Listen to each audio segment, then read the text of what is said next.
In today's video, I'm going to teach you how to add a custom domain in Google Sites.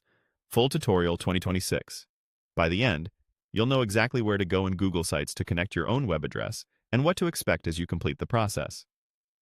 First, open the Google site you want to use.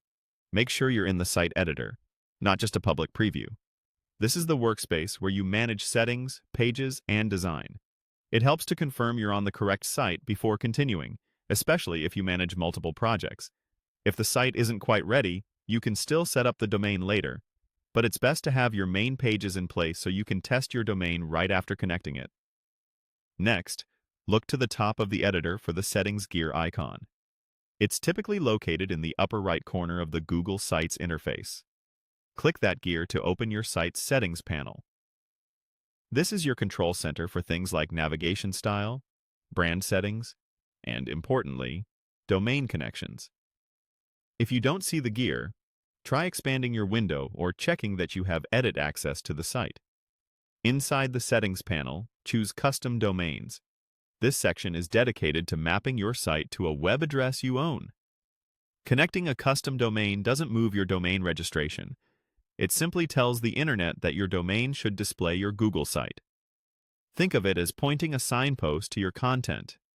You can connect a root domain like example.com or a subdomain like www.example.com, depending on your preference and how your registrar is set up.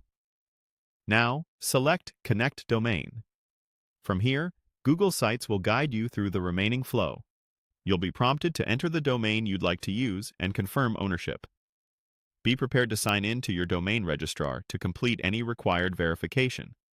In many cases, you'll see clear, step-by-step prompts that explain what records are needed, and Google will handle the security certificate automatically once everything is set. If your domain was previously pointed to another host, you may need to remove or update older DNS records so your connection can finalize correctly. A couple of tips as you proceed. DNS updates can take time to propagate, often anywhere from a few minutes to 48 hours, so don't worry if your site doesn't appear at your domain immediately. If you don't see the Custom Domains option, double-check your permissions or ask your workspace administrator to allow domain mapping. After the connection is complete, test your domain and the www version to ensure both resolve as expected. That's it. You've initiated the connection from within Google Sites, and the guided flow will take you the rest of the way.